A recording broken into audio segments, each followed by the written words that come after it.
Today I'm going to cover the process of removing conformal coating from a printed circuit board using a solvent-based coating remover or stripper.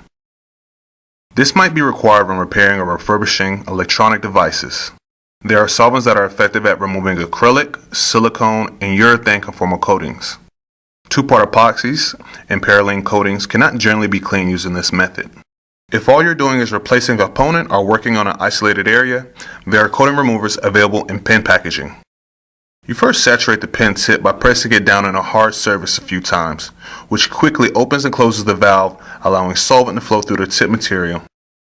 You then simply scrub the surface you intend to strip. You may have to allow the solvent to flow and sit on the board's surface to give the solvent a chance to break down the coating. As coating resin builds up on the tip, you will need to rub it off onto white material and resaturate the tip before continuing. To remove conformal coating from the entire circuit board, you will need to find a container large enough for the board to fit and soak in the solvent. Look for something made of stainless steel and avoid aluminum and certainly plastics, which can be affected by the harsh solvents we'll be using.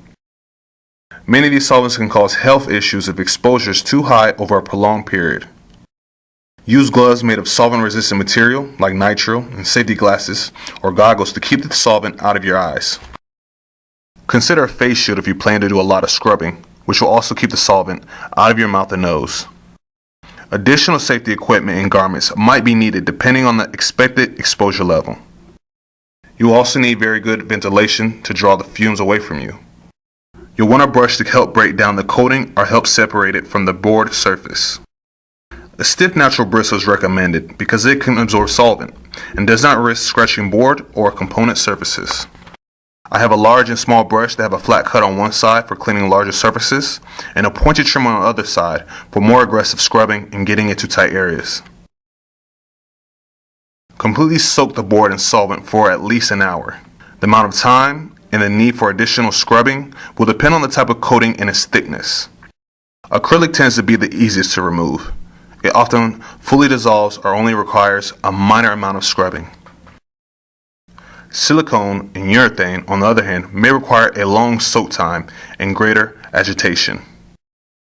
The solvent may only separate the coating from the surface of the board, but you can use the brush to help with the separation. Allow the solvent to flow over the board as you scrub, but don't put the board back into the contaminated solvent. Rinse with fresh solvent and repeat as necessary. You can use a separate container for rinsing if further soaking is needed. Allow the board to fully dry before plugging it back in. After it's dry, you can check your work with a UV black light inspection lamp. If you see any glowing areas, repeat the rinsing process. Contact Techspray if you have any questions or need production recommendations.